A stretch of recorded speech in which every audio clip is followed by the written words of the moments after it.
నందు ప్రియమైన సహోదరి సహోదరులకు యేసుక్రీస్తు నామములో శుభములు. దేవుని యొక్క కృప మీకు కలుగును గాక.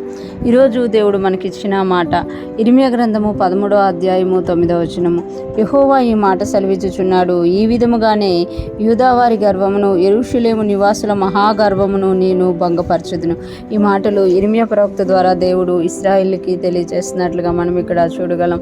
ఇక్కడ అంటున్నారు కదా, యెహోవా ఈ మాట సెలవిచ్చుచున్నాడు. ఏ మాట అనంటే ఆయన ఈ విధముగానే అని అంటున్నారు. అంటే దేవుడు ఇశ్రాయేలు యొక్క యూదా వారి యొక్క గర్వమును బట్టి ఆయన బాధపడినట్టుగా మనం ఇక్కడ చూడగలుగుతామట. అందుకే ఇక్కడ ఆయన అంటున్నారు కదా, యెహోవా ఈ మాట సెలవిచ్చుచున్నాడు. ఈ విధముగానే అంటే ఏ విధముగానంటే నడికట్టు ఒకటి ఇర్మీయాకి ఇచ్చి ఆ నడికట్టును యూఫ్రటీస్ నది యొక్క భాగంలో పాతి పెట్టమని చెప్పి మరలా కొన్ని దినాలైనాక అది వెళ్ళి తీసుకోమని చెప్పినట్టు మనం చూడగలం.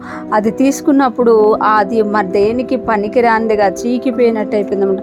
అలాగే యూదా వారు, యెరూషలేం వారు కూడా దేని విషయంలో గర్వపడుతున్నారు, దేనిని చూసుకొని వాళ్ళు గర్విస్తున్నారో వాళ్ళ గర్వాన్ని కూడా నేను ఇలాగ భంగపరుస్తాను. ఈ విధముగానే యూదా వారి గర్వం అంటే దేని విషయంలో వారి గర్వాన్ని చూపిస్తున్నారో ఆ గర్వాన్ని అంతటిని నేను భంగపరుస్తాను అని ఇక్కడ దేవుడు సెలవిస్తున్నమాట. కొన్నిసార్లు మనం అనుకోకుండానే దేని విషయంలోనూ వృధా అతిశయం చేస్తూ ఉంటాం, వృధాగా గర్వపడుతూ ఉంటాం అన్నమాట. అహంకారము, గర్వము అనేవి దేవునికి ఇష్టం లేనివిగా మనకి ఇక్కడ కనబడుతుంది అనమాట. అందుకే అని అంటున్నారు కదా, ఈ విధముగానే యూదావారి గర్వమును, యెరూషలేము నివాసుల మహాగర్వమును నేను భంగపరచుదును. యూదావారిది గర్వం అంట, యెరూషలేము వారిది మహాగర్వం అంట. ఈరోజు ఫ్రెష్ మన్నా వింటున్న ప్రతి ఒక్కరూ జ్ఞాపకం చేసుకోవాలి. మనము దేవుడు ఇచ్చిన ఆరోగ్యాన్ని బట్టి కానీ, ఐశ్వర్యాన్ని బట్టి కానీ, మన బంధువులను బట్టి కానీ, మన కుటుంబాన్ని బట్టి కానీ మనం దేని విషయంలో నేను దేవుణ్ణి స్తుతించేవారుగా ఉండాలి కానీ గర్వాన్ని చూపించేవారుగా మనం ఉండకూడదు అని దేవుడు తెలియజేస్తున్నారు.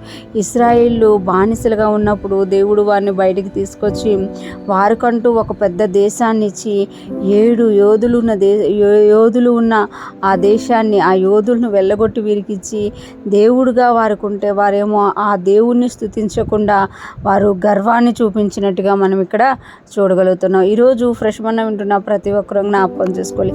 దేవుడు మనకిచ్చిన ప్రతి ఆశీర్వాదాన్ని బట్టి మనం స్తుతించేవారిగా ఉండాలి, ఆయన్ని గణపరిచేవారిగా ఉండాలి, ఆయన్ని కొనియాడేవారిగా ఉండాలి. కానీ ఎప్పుడూ కూడా దేవునికి విరోధంగా మనం గర్వాన్ని చూపించేవారిగా ఉండకూడదు, మనుషులు ఎదుట మనం గర్వం చూపించేవారిగా ఉండకూడదు అని ఈరోజు దేవుడు తెలియజేస్తున్నారు.